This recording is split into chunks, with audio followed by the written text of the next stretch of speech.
नमस्कार साथियों, आज मैं आपको जो बातें बताने जा रहा हूं, अगर आपने इनमें से एक भी बात को अपने जीवन में अपनाया तो निश्चित तौर पर अपने जीवन की कठिनाइयों और परेशानियों को पार कर जाएंगे। सफलता और खुशियां आपके कदम चूमेगी। आप जीवन में कभी मात नहीं खाओगे। संसार में कुछ भी असंभव नहीं है, बस जरूरत है सही सोच विचार के साथ सही दिशा में कार्य करने की। इसीलिए तो कहा गया है, दिलों में जब तक बदगुमानी रहेगी, परेशा हर जवानी रहेगी। अभी वक्त है तो कुछ काम कर लो, कहां मुद्दतों तक जिंदगानी रहेगी। एक सकारात्मक सोच रखने वाला व्यक्ति अपने आप को कुछ इस तरह की बातों के माध्यम से मोटिवेट करता रहता है और वह कुछ इस प्रकार से कहता है, इरादों का इम्तिहान अभी बाकी है, हौसलों की उड़ान अभी बाकी है, अभी तो नापी है मुट्ठी भर जमी हमने, अभी तो पूरा आसमान बाकी है। साथियों, हर दिन एक नई उम्मीद लेकर आता है और अगर आप कुछ बातों को गांठ बांध लेंगे तो खुशियां और सफलता आपके कदम चूमेगी। आप जिंदगी में कभी मात नहीं खाएंगे। जैसे कि लंबा चलना है तो जीभ की तरह नरम बनना सीखें। यहां पर आपसे दो ही बातें कहनी है। पहली बात को समझने के लिए एक छोटी सी कहानी का जिक्र करना चाहूंगा।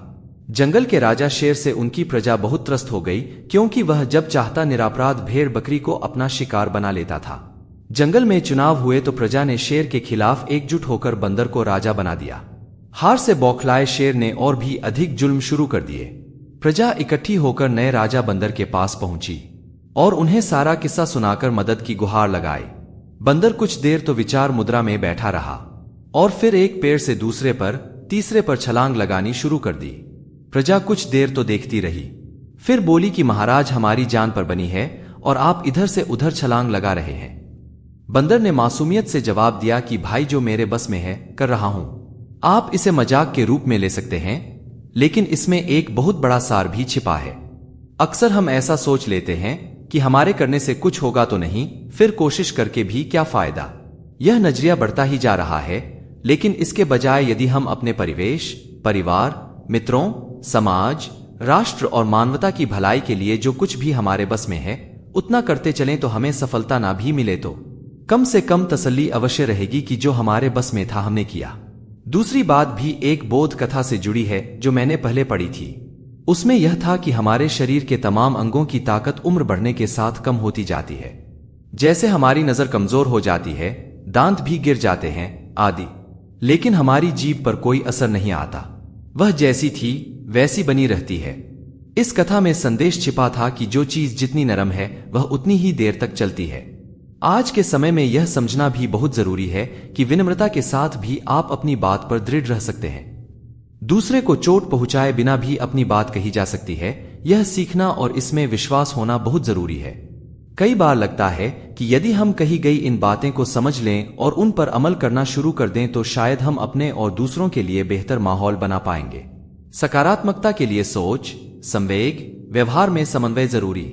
अमेरिका में हाल ही में हुए एक सर्वे के अनुसार जो लोग सकारात्मक सोचते हैं वह दूसरों की तुलना में लंबे समय तक जीवित रहते हैं। प्रसिद्ध मनोवैज्ञानिक कार्ल जुंग ने भी कहा है कि आप वही हो जो आप करते हो, न कि आप करोगे। आज भारतीय अपने दैनिक जीवन में 80% दूसरों के बारे में बात करते हैं पर अपने आप को नहीं पहचानते। गौतम बुद्ध ने कहा है कि हमारा दिमाग ही सब कुछ है, जैसा हम सोचते वैसा ही बनते हैं, इसलिए सकारात्मक सोचना बहुत जरूरी है। संयुक्त राष्ट्र संघ ने साल 2019 में खुशहाल देशों की रैंकिंग जारी की। खुशहाली में भारत वर्ष 2016 में 117वें स्थान पर, वर्ष 2017 में 122 और वर्ष 2018 में 133वें स्थान पर आया। उसमें भी हम पाकिस्तान, बांग्लादेश आदि से कम खुशहाल हैं। आधुनिकता का दूसरा नाम मनोवैज्ञानिक तनाव भी है, जो हमारी सोच को प्रभावित कर नकारात्मकता की ओर ले जा रही है। क्योंकि आज के युवाओं को सामाजिक जीवन के बजाय व्यक्तिगत जीवन में जीना अच्छा लगता है। हमें याद रखना चाहिए कि हमारा जीवन ऑब्जर्वेशन लर्निंग पर आधारित है, जो शेयरिंग के द्वारा सीखी जाती है। जीवन में सकारात्मकता को कई तरह से अपनाया जा सकता है। अपने आप को दूसरों से जोड़कर रखें। ऐसा करने से मानवीय दृष्टिकोण सही बना रहता है। प्रतिदिन एक सकारात्मक उद्देश्य जरूर पूरा करें। किसी भी समस्या के समाधान के साथ साथ उसके परिणामों पर भी जरूर ध्यान दें। सोच, संवेग और व्यवहार तीनों में समन्वय होना बहुत जरूरी है। ऐसा होने से नकारात्मकता नहीं आती, जब नकारात्मकता नहीं आएगी तो सकारात्मक ऊर्जा का संचार और तेजी से होने लगता है। आप जब चिंता व तनाव मुक्त होते हैं तो कुछ करने से पहले सोचें। सोचकर जो भी कार्य किए जाते हैं वह सही परिणाम तक पहुंचते हैं। गहरी सांस लें और रिलैक्स रहकर अपने आप को शांत रखें। जीवन में ना कहना जरूर सीखना चाहिए। ऐसा करने से आप खुद को बेहतर साबित कर पाते हैं। सकारात्मकता आशा और विश्वास से प्रारंभ होती है। कभी ये मत सोचो कि मैं सबसे ज्यादा होशियार हूं, क्योंकि ऐसी सोच जीवन में आगे बढ़ने से रोकती है। आप दूसरों की बातें जरूर सुनें और उसमें कुछ भी सीखने को मिले तो सीखें। हर दिन हंसना जरूर चाहिए, क्योंकि हंसना खुशहाली का एक मूल मंत्र है। इसके जरिए दिमाग और तेजी से काम करता है। केवल सकारात्मक लोगों को ही अपना दोस्त बनाएं। समस्याओं का समाधान भी उन्हीं के जरिए बेहतर तरीके से निकाले जा सकते हैं। साथ ही जीवन का विजन और मिशन बिल्कुल साफ होना चाहिए। यदि आप ऐसा करने में सफल रहते हैं तो आपके लिए हर काम आसान होता चला जाएगा। सकारात्मक ऊर्जा के लिए अतिसूक्ष्मवाद का अभ्यास करें। अपने आसपास देखिए, आपके मोबाइल फोन में कितने ऐप हैं जिनकी आपको कभी भी आवश्यकता नहीं होगी। आपके अलमारी में कितने कपड़े होंगे जो आपने कभी नहीं पहने। आपके घर में आपके उपयोग की जाने वाली चीजों में से कितनी होंगी जिनको आपने कब से इस्तेमाल नहीं किया। अब अपने भीतर देखिए, आपके मन में बहुत सारे विचार हैं जिनकी आपको वास्तविकता में आवश्यकता नहीं होगी। जिस तरह आपके आसपास की अव्यवस्था आपके काम करने की गति को धीमा कर देती है, उसी तरह मानसिक अव्यवस्था भी आपके शांत रहने की क्षमता को धीमा कर देती है। तो इस जीवन में सकारात्मक ऊर्जा के लिए इस अव्यवस्था को सुधारने का संकल्प करने की जरूरत है। जैसे हम अपने गैजेट्स को फॉर्मेट करते हैं जब उनका स्टोरेज खत्म होने लगता है, उसी तरह हमें जरूरत है अपने जीवन से बेवजह बटोरी हुई चीजों को कम करने की और अव्यवस्था को हटाने की। इस तरह हम अपने जीवन को फिर से जीवंत कर सकते हैं और अपनी जीवन शैली को प्रारूपित कर सकते हैं। इसलिए इस नए जीवन की शुरुआत हमें अतिरिक्त को हटाने, अव्यवस्था को सुधारने और अतिसूक्ष्मवाद का अभ्यास करने के संकल्प के साथ करनी होगी। विचार सरल हैं। हमें उन चीजों से छुटकारा पाने की जरूरत है जिनकी हमें वास्तव में जरूरत नहीं है। सतह पर यह भौतिक वस्तुओं से छुटकारा पाने जैसा लग सकता है, लेकिन एक गहरे स्तर पर अतिसूक्ष्मवाद उन विचारों और दृष्टिकोणों से छुटकारा पाने के बारे में भी है जिनका आपके जीवन में कोई उद्देश्य नहीं है। इसका मतलब हो सकता है कि अतीत के विचारों से छुटकारा पाना जो भविष्य में किसी उद्देश्य की पूर्ति नहीं करते। जब हम अपने भौतिक वातावरण से अत्यधिक वस्तुओं से छुटकारा पाते हैं तो हम अपने आसपास बेहतर जगह बना पाते हैं, जिससे हमें काम को जल्दी और अच्छे से करने में मदद मिलती है। और इसी तरह जब हम अपने मन को उन विचारों से मुक्त करते हैं जिनका कोई उद्देश्य नहीं है, तो हम अपने दिमाग की क्षमता को बेहतर बनाने और तेजी से काम करने में सक्षम होते हैं।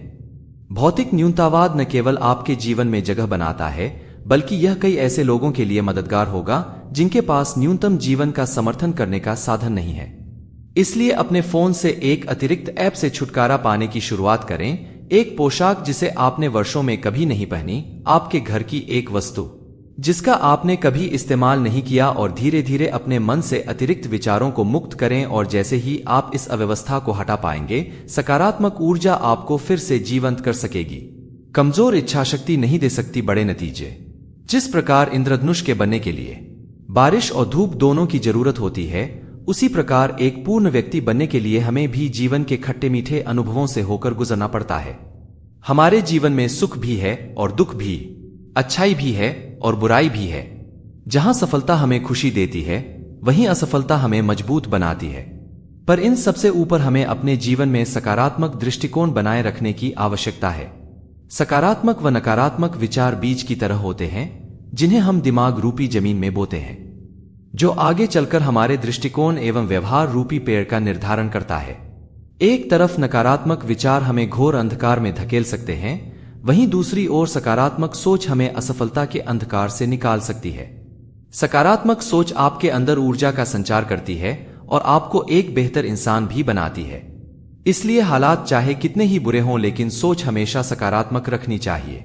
इसीलिए तो कहते हैं, कोई पत्थर चोट खाके कंकर कंकर हो गया और कोई पत्थर चोट सहके शंकर शंकर हो गया। जिस प्रकार छोटी छोटी लपटें अधिक गर्मी नहीं दे सकती, वैसे ही कमजोर इच्छाशक्ति बड़े नतीजे नहीं दे सकती। जो व्यक्ति प्रतिकूल परिस्थितियों में आगे बढ़ने की चाह रखते हैं, जिंदगी उन्हीं के आगे सर झुकाती है। इस दुनिया में असंभव कुछ भी नहीं। हम वो सब कर सकते हैं जो हम सोच सकते हैं, और हम वो सब सोच सकते हैं जो आज तक हमने नहीं सोचा। सबसे पहले अपने अंदर के डर को देखना होगा, उसके प्रभाव को सकारात्मकता से बाहर निकालना होगा, और उसके बाद विजन व मिशन तय करके आगे बढ़ना होगा। डर से जीतना बहुत जरूरी है। यह डर नकारात्मकता का है, इसे बाहर निकालना होगा। हमें अपना लक्ष्य निर्धारित कर इच्छाशक्ति के अनुसार कार्य करना होगा। कहते हैं, लहरों के डर से नौका पार नहीं होती, कोशिश करने वालों की हार नहीं होती। इस मूल मंत्र को हम अपने जीवन में उतार लें तो हर समस्या का समाधान संभव है। मजबूत इच्छा हर उपलब्धि का पहला पायदान है। इसीलिए तो कहा गया है, करत अभ्यास ते जड़ मति होत सुजान, रसरी आवत जात ते सिल पर परत निशान। जिस प्रकार कुएं से पानी खींचने के लिए बर्तन से बांधी हुई कोमल रस्सी कुएं के किनारे वाले पत्थर से बार बार रगड़ खाने के बाद पत्थर पर निशान छोड़ देती है, ठीक उसी प्रकार निरंतर परिश्रम, अभ्यास और चेष्टा करते रहने से असाध्य माना जाने वाला कार्य भी सिद्ध हो जाया करता है। और शायद यही संदेश सर्वोपरि है कि हर दिन अपनी जिंदगी को एक नया ख्वाब दो, चाहे पूरा ना हो पर आवाज तो दो। एक दिन पूरे हो जाएंगे सारे ख्वाब तुम्हारे, सिर्फ एक शुरुआत तो दो। युवाओं को सक्षम बनने के लिए खुद से जिम्मेदारी उठानी होगी। खुद को इनोवेटिव बनाने के लिए मौजूदा दौर में विद्यार्थियों को कॉलेज व यूनिवर्सिटी पर निर्भर रहने के बजाय अपने को सक्षम बनाने की जिम्मेदारी खुद से उठानी होगी, क्योंकि उच्च शिक्षा का स्तर लगातार गिरता जा रहा है। बड़ी बड़ी डिग्री लेने के बावजूद युवाओं को नौकरी के लिए धक्के खाने पड़ रहे हैं। बेरोजगारों की लिस्ट बढ़ती जा रही। ऐसी चुनौतियों से निपटने के लिए युवाओं को खास तैयारी करने की जरूरत है। खुद को प्रोडक्ट बनाने की आवश्यकता है, ताकि वे जब बाजार में उतरें तो इंडस्ट्री उन्हें हाथों हाथ ले। मौजूदा समय में अपने को सक्षम बनाने के लिए बहुत से विकल्प हैं। इसके लिए युवाओं को ऑनलाइन कोर्सेज का रास्ता चुनना होगा। इस कोर्स में आसानी से रजिस्टर करवाएं। बहुत सी वेबसाइट फ्री में कोर्सेज करवाती हैं। ये वेबसाइट समय समय पर कोर्स से संबंधित असाइनमेंट देती हैं। इससे स्वयं का मूल्यांकन कर सकते हैं। दूसरा, युवाओं को थोड़ा ट्रेंड बदलने की जरूरत है। आजकल के युवा नौकरियों के लिए सॉफ्ट स्किल कोर्सेज जैसे अंग्रेजी बोलना, problem solving, team management courses के पीछे भाग रहे हैं। इससे कुछ हासिल नहीं होता, बल्कि तनाव बढ़ता है। युवाओं को इन विषयों की ओर जाने के बजाय उस क्षेत्र में अपना बेस मजबूत करना होगा जिसमें वे जाना चाहते हैं। उदाहरण के लिए, अगर आप प्रोग्रामिंग लैंग्वेज सीख रहे हैं तो उसे अच्छी तरह से सीखें, ताकि सीखने की कोई गुंजाइश न रहे। इससे आत्मविश्वास बढ़ेगा और प्रदर्शन में भी सुधार आएगा, क्योंकि सॉफ्ट स्किल को काम के साथ आसानी से सीखा जा सकता है। इसके लिए अलग से कोर्स का बोझ उठाने और तनाव लेने की जरूरत नहीं है। मैं युवाओं से एक बात और कहना चाहता हूं कि खुद को सक्षम बनाने के चक्कर में नकल करने से बचें, क्योंकि नकल करके सिर्फ ग्रेड सुधरेंगे, स्किल नहीं आएगा। आप संकल्प लें कि जीवन में नई चीजों को सीखने और चुनौतियों के लिए खुद को हमेशा तैयार रखेंगे। इन बातों का भी विशेष ध्यान रखें। धैर्य रखें। जब हम दुनिया में रह रहे हैं तो निश्चित तौर पर हर तरह की बातें सामने आएंगी। चाहे कैसी परिस्थिति हो, उससे घबराएं नहीं। धैर्य रखें, शांत रहें। शांति और धैर्य एक ऐसी औषधि है कि इसके सामने पहाड़ जैसी समस्याएं भी नतमस्तक हो जाती हैं। इससे न तो आपको कोई अवरोध होगा और न आप अशांत होंगे। इससे आपका दिन खराब नहीं होगा और उमंग उत्साह बना रहेगा। सकारात्मक रवैया अपनाएं। हमारे सामने कई ऐसी बातें आएंगी जिसमें सिर्फ नकारात्मकता ही दिखाई देगी, लेकिन हर समस्या उड़ान का मार्ग लेकर आती है। कोई घटना कितनी भी नकारात्मक हो, परंतु उसमें हमेशा सकारात्मक पहलू को देखें। कुछ समय के बाद उस घटना के सकारात्मक पहलू सामने आएंगे और तजुर्बा बढ़ेगा, जिससे खुशी भी होगी और आनंद भी बढ़ेगा। हर कार्य उमंग उत्साह से करें। पूरे वर्ष के प्रत्येक दिन जो भी कार्य करें, उसे उमंग उत्साह से करें। ये ना सोचें कि यह छोटा कार्य है तो इस पर ध्यान नहीं देना चाहिए। छोटे कार्य ही बड़े एवं महान कार्य की नींव होते हैं। इसलिए उमंग उत्साह पूर्वक रहते हुए उसे मूर्त रूप दें। सदा नए नए आयाम नजर आएंगे। जहां उमंग उत्साह है, वहां सफलता है। आशावादी नजरिया रखें। जिंदगी में कभी भी नकारात्मक नजरिया नहीं रखना चाहिए। कहते हैं, उम्मीदों वाला जीता है और निराशा वाला मरता है। इसलिए किसी भी छोटे से छोटे या बड़े से बड़े लक्ष्य को प्राप्त करना है तो आशावादी दृष्टिकोण अपनाते हुए आगे बढ़े। निश्चित तौर पर मंजिल आपके पास होगी। ईश्वरीय याद के साथ हर कार्य की करें शुरुआत। जिंदगी में जो भी कार्य हम करते हैं उसमें पांचों तत्वों प्रकृति एवं परमात्मा शक्तियों का मिश्रण होता है। जब हम किसी भी कार्य को स्वयंभू समझकर करते हैं तो वह कई बार असंभव सा लगने लगता है और असफलता भी हाथ लग जाती है। परंतु जब भी हम कोई कार्य करें तो ईश्वर को कुछ समय जरूर याद करें। इससे ईश्वर का सहयोग मिलेगा और हर कार्य आसान हो जाएगा। चिंता ना करें, चिंतन करें। किसी भी बात की चिंता मत करें, बल्कि उसके बारे में चिंतन करें कि इसका समाधान क्या हो सकता है। इससे एक तो आपकी मानसिक शक्ति बढ़ेगी और दूसरा आपकी समस्याओं का समाधान भी होगा। यह एक ऐसा अभ्यास है, इससे धीरे धीरे आप इतने मजबूत हो जाएंगे कि आपको हर मुश्किल एक अवसर लगेगी। हर दिन को नया समझें। जिस तरह हम नए वर्ष के पहले दिन को नया समझते हुए मनाते हैं, उसी प्रकार प्रत्येक दिन को नया दिन समझें, क्योंकि उस दिन का सब कुछ नया होता है। इसके साथ ही नया करने और नए तरीके से जीने का प्रयास करें। यह हमेशा याद रखिएगा, मंजिल मिले या ना मिले, यह तो मुकद्दर की बात है। आप कोशिश ही ना करो, ये तो गलत बात है।